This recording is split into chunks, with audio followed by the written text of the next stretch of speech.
Dalam kisah kehidupan nyata ini, saya akan mengulas tentang PMI, seorang PMI, yaitu pekerja migran Indonesia, yang dimana kebanyakan dari negara mulai saudara oleh siapa saja.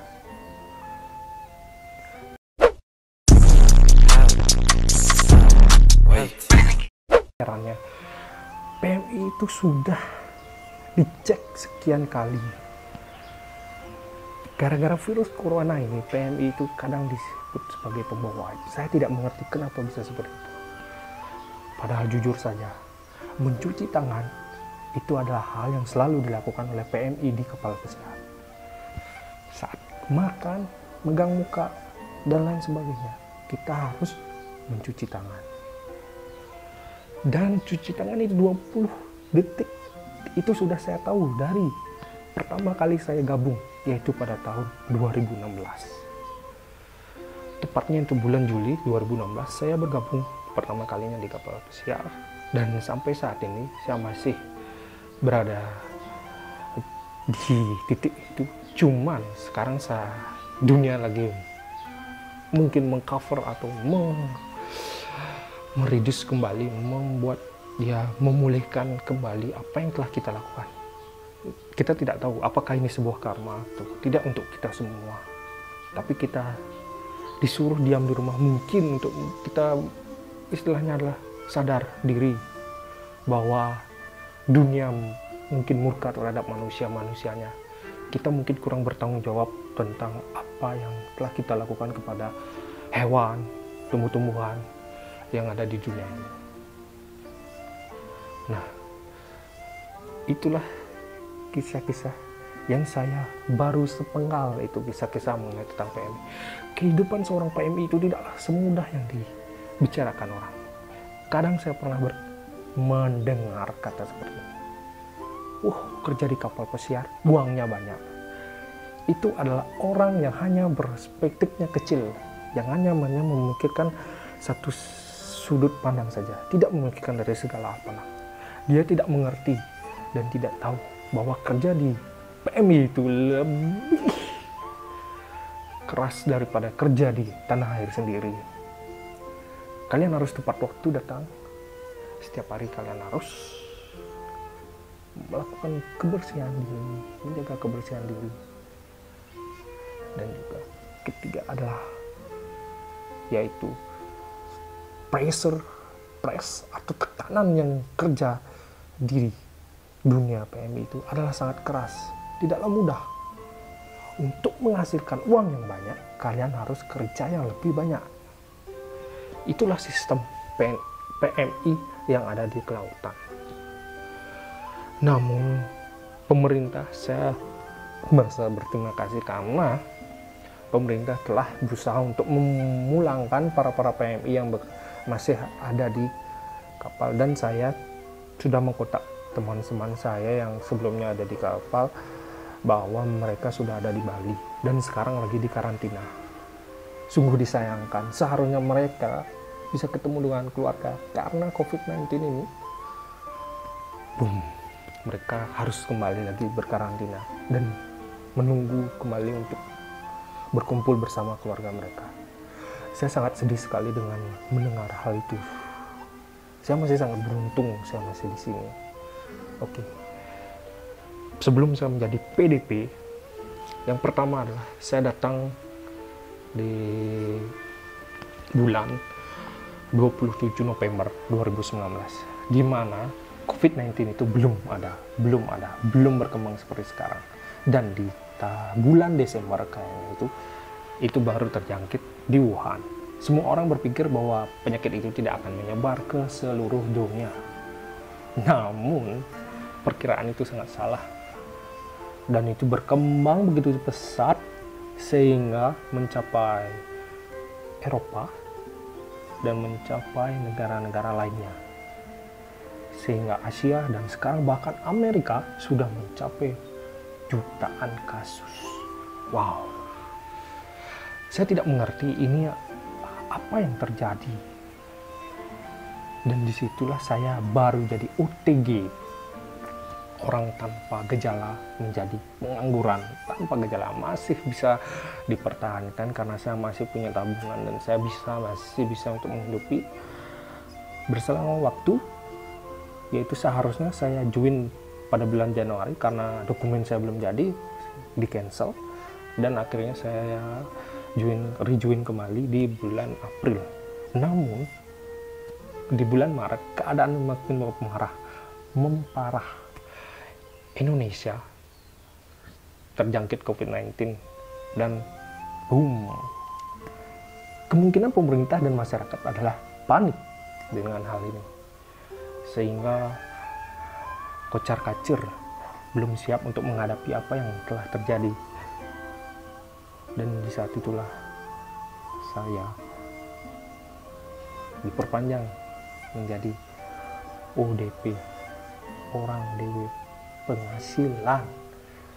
Orang dewe penghasilan itu bahasa Jawa, yaitu artinya orang yang tidak berpenghasilan. Saya tidak berpenghasilan, saya tidak bekerja, dan akhirnya saat ini saya menjadi PDP, positif dari pengangguran. Positif dewe penghasilan dan positif jadi pengangguran. Di sisi lain saya sangat bersyukur karena saya tidak melakukan karantina karena saya belum join kapal pesiar. Bayangkan jika saya masuk pada bulan Januari dan saya harus pulang ke sini, mungkin saya akan bingung, mungkin saya akan merasa sangat sedih, dan terutama keluarga saya pasti akan prihatin dengan apa yang terjadi. Namun dibalik itu ya tentunya uang itu habis.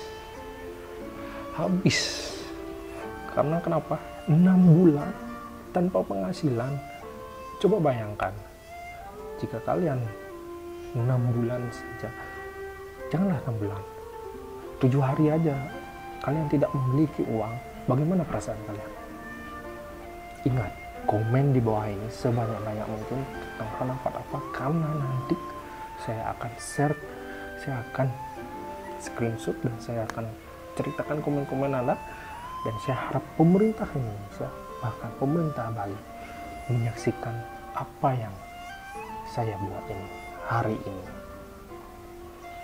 Oke, itu adalah kisah pilu dari kehidupan saya selama COVID-19 ini. Saya bertahan hidup dan mengirit sekali pengeluarannya. Saya hidup di kota Badung. Semua orang pasti tahu itu di mana, terutama orang Bali pasti mengerti di mana itu Pulau Badung. Ya, baru ini adalah sebuah PSBB yang terjadi di Jakarta, Jawa Tengah, dan Jawa Barat. Jabatan sosial berskala besar. Dan itu, saya tidak tahu itu akan menghasilkan positif atau tidak, tetapi itu diberikan kewenangan oleh Presiden Joko Widodo. Setahu kita, Presiden Joko Widodo sudah melakukan berbagai macam cara untuk menahan dan mencegah COVID-19 ini. Namun yang namanya musibah, siapa sangka bakal separah seperti ini. Nah, PSBB itu sudah terjadi berlangsung lama di Jakarta. Tetapi anehnya, yang mendapat kata sambutan hangat dari Presiden Jokowi adalah Bali. Saya tidak mengerti kenapa Bali menjadi yang terbaik dalam penanganan kasus COVID-19. Memang angka kasus dengan angka kesembuhan itu lebih besar, artinya lebih besar karena tidak kurang dari setengah angka kasus artinya lebih dari setengah lah angka itu. Saya tidak mengerti tentang hal itu. Jujur, saya tidak mengerti tentang hal itu. Mungkin hanya orang-orang yang saya hanya pelaku pariwisata yang saya hanya mengerti tentang bagaimana cara melayani tamu, yang mendengar bagaimana cara kita menyambut tamu, bagaimana kita menyiapkan piring, bagaimana kita menjelaskan makanan-makanan yang alergi dan tidak alergi, dan minuman dan sebagainya. Itu hanya untuk orang-orang yang memang di bidangnya. Dan sekarang yang terjadi di Bali, setelah dipuji oleh Presiden Joko Widodo, Denpasar mengambil tindakan yaitu PKM. Dan hari ini itu adalah hari pertama PKM, pembatasan kegiatan masyarakat. Kegiatan masyarakat dibatasi. Dan yang anehnya, karena pelaku pariwisata di Bali sekarang sudah banyak dirumahkan dan tidak ada wisatawan yang datang, yang terjadi adalah pedagang dadakan. Pedagang dadakan inilah yang akan digusur oleh mereka, dan saya sangat prihatin. Pemerintah tidak memberikan apapun kepada mereka. Dalam artian saya tidak tahu mereka dapat atau tidak sebuah sumbangan berupa sembako. Tetapi saya tidak bertanya tentang hal itu karena saya belum mempunyai narasumber. Karena kenapa? Kita tidak boleh keluar, kita jaga jarak. Jika saja itu mungkin nanti terjadi setelah COVID-19 ini, saya akan bahas tuntas tentang kisah kehidupan nyata selama COVID-19 ini. Oke? Jadi ini akan menjadi channel yang sangat seru. Dan saya harap kalian selalu tonton.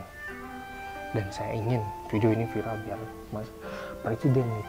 bukan presiden sebenarnya, semua jajaran pemerintahan itu mengerti keadaan kita itu sekarang saat ini kayak gimana. Kita semua itu saling membantu. Jujur, ibu saya mendapatkan sembako juga dari beberapa kerabat keluarga karena dia mendapatkan yang lebih, jadi kita berbagi. Di sini kita belajar tentang bagaimana berbagi.